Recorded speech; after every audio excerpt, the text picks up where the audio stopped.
Bienvenidos. Hoy vamos a sumergirnos en un conjunto de fuentes que perfilan a una figura, de las más reconocibles del panorama financiero de México, Patricia Armendáriz. Sí.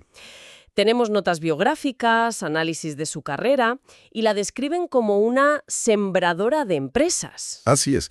Y lo que resulta fascinante ya de entrada es la aparente dualidad de su perfil. ¿A qué te refieres con dualidad? Pues, por un lado, las fuentes la sitúan en, digamos, el Olimpo de las finanzas, de la negociación internacional, una técnica brillante que participó en la creación del Tratado de Libre Comercio de América del Norte. Vale. Pero por otro, su imagen pública, sobre todo a raíz del programa Shark Tank México, es la de una inversora casi maternal, ¿no? Una mentora para pequeños emprendedores. Exacto. Y esa es la misión de nuestro análisis de hoy, desentrañar esa dualidad. ¿Es una contradicción? ¿O son dos caras de la misma moneda? Justo. O sea, son dos caras de una misma filosofía económica. Vamos a explorar cómo una negociadora de tratados macroeconómicos se convierte en un ícono popular.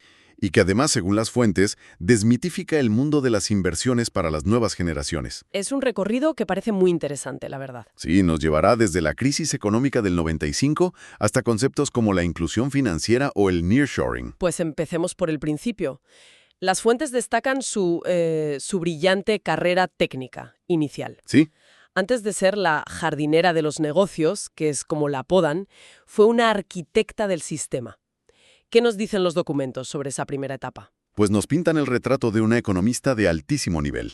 Se menciona muy específicamente su papel como negociadora del capítulo de servicios financieros del Telecán. Del Tratado de Libre Comercio. Exacto. Y esto no es un asunto menor. No, claro. Estamos hablando de definir las reglas del juego para la banca, para los seguros, entre México, Estados Unidos y Canadá.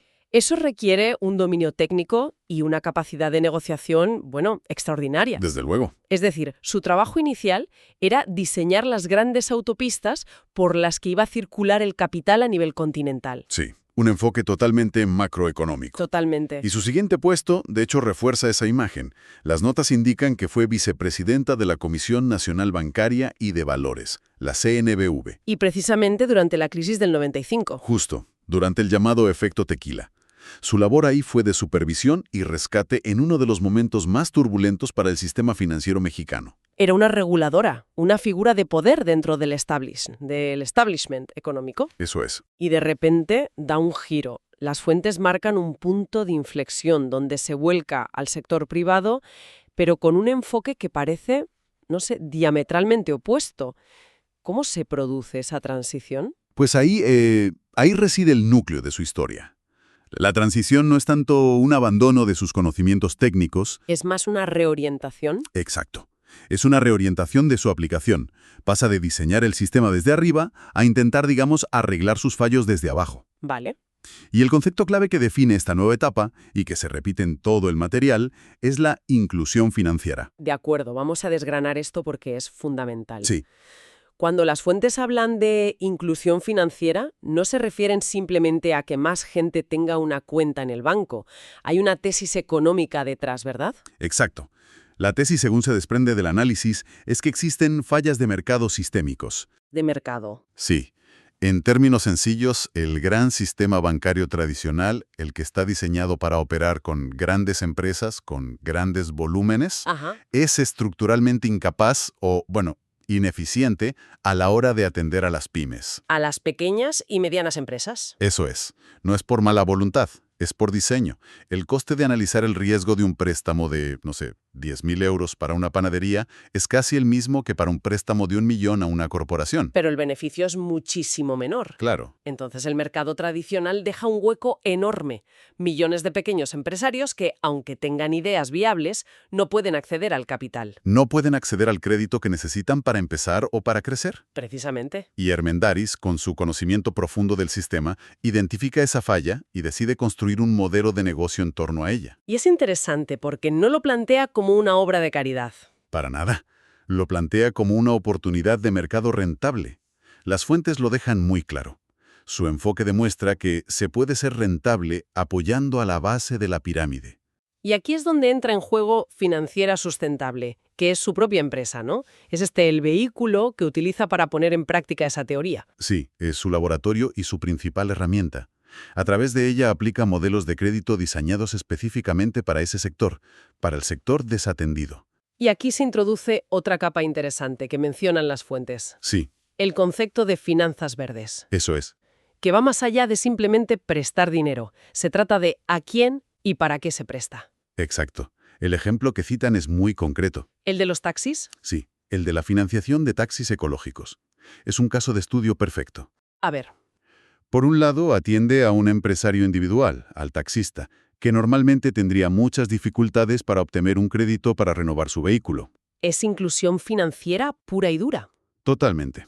Pero por otro lado, al financiar específicamente vehículos menos contaminantes, se consigue un impacto social y medioambiental positivo. Combina el beneficio económico con el beneficio social. Y supongo que esto también reduce el riesgo, ¿no? ¿Cómo lo ves? Pues un taxista con un coche nuevo, más eficiente, en teoría tiene un negocio más estable y más capacidad para devolver el préstamo. Exactamente. Se crea un círculo virtuoso. No se trata de filantropía, sino de una estrategia de inversión inteligente. Una estrategia que alinea los intereses de todas las partes. Del inversor, del emprendedor y de la comunidad. Es una visión mucho más sofisticada que la del simple préstamo bancario. Lo que me parece interesante es cómo esta faceta, que es más técnica, más estratégica, se conecta con su imagen pública en Shark Tank. Sí, Porque en el programa la vemos tomar decisiones de inversión en minutos, basadas a menudo en la pasión del emprendedor. ya. ¿Cómo encaja esa imagen televisiva con la estratega que diseña modelos de finanzas verdes? Yo creo que el programa es la culminación de su filosofía, pero traducida a un formato de masas. A un formato para todos los públicos. Exacto. Las fuentes lo señalan como el momento en que se convierte en un ícono popular que desmitifica la inversión. En el fondo, cada una de sus intervenciones en el programa es una clase práctica y simplificada de sus principios. ¿A qué te refieres? A ver, cuando ella pregunta por los márgenes de beneficio, la estructura de costes o el plan de crecimiento de un emprendedor que vende galletas, Ujú, está aplicando los mismos principios de análisis de riesgo que usaría para financiar una flota de taxis, claro. pero de forma accesible. Y cuando decide invertir basándose en la pasión de la persona, en realidad está evaluando un factor clave en las microempresas, el capital humano, La determinación del fundador. que a menudo es el activo más importante en un negocio pequeño. O sea que el programa no es solo entretenimiento, No, es una plataforma educativa. Transmite la idea de que la inversión no es un arcano reservado para grandes fondos en rascacielos. sino una disciplina que cualquiera puede entender y potencialmente buscar. Democratiza el concepto de capital. Esa es la palabra que usan las fuentes, democratizando el capital. Y ahí conecta de nuevo con su misión de inclusión. La inclusión no es solo dar acceso al crédito, Es también dar acceso al conocimiento. al conocimiento y a la mentalidad empresarial. El programa hace precisamente eso a una escala masiva. Llegados a este punto, parece que hemos resuelto la aparente contradicción del principio, ¿no? Parece que sí. La negociadora del Teleceán y la tiburona de la tele no son dos personas distintas. No, para nada. La segunda es una evolución de la primera, que aplica su conocimiento del sistema global para actuar a nivel local. Y su trayectoria más reciente, que también se menciona en las notas, cierra el círculo de una manera muy elegante. Se habla de su defensa de políticas de nearshoring. Un término que oímos constantemente. Sí, mucho últimamente. Básicamente, la tendencia de las empresas, sobre todo norteamericanas, de trasladar su producción de Asia a lugares más cercanos. Como México. Claro, para asegurar sus cadenas de suministro. Correcto. Y la visión de Armendáriz, según las fuentes, no es solo que las grandes multinacionales construyan fábricas en México.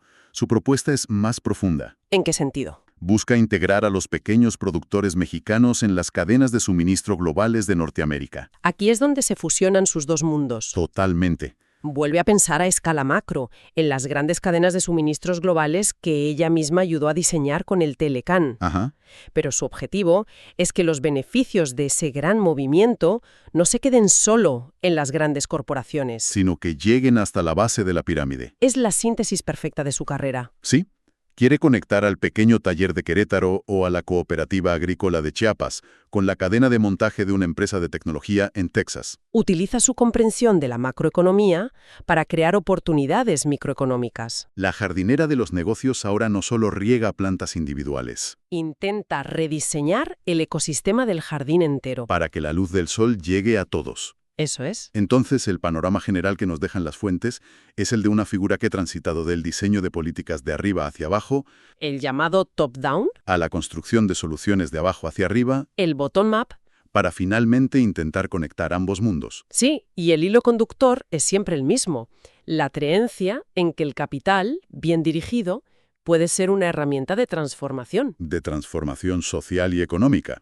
Y que hay un enorme potencial desaprovechado en los estratos más pequeños de la economía.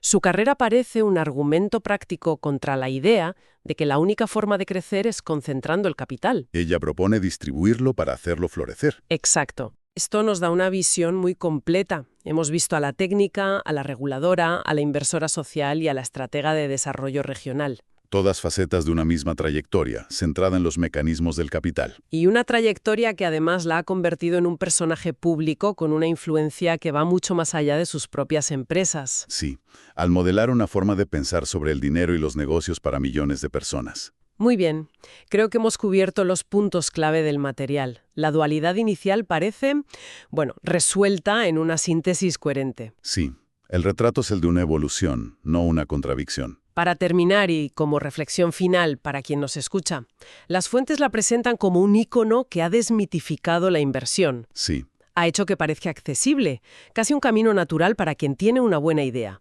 Esto nos deja una pregunta abierta para reflexionar. El mundo del emprendimiento y la inversión se corre el riesgo de minimizar sus enormes complejidades y peligros, creando quizá expectativas poco realistas para miles de personas que a lo mejor no están preparadas para el fracaso. Es una buena pregunta. O, por el contrario, ¿es esa simplificación un paso necesario y fundamental para despertar una cultura empresarial que, a largo plazo, genera más beneficios que fracasos? Claro. En otras palabras, ¿cuál es el coste de democratizar el sueño de emprender?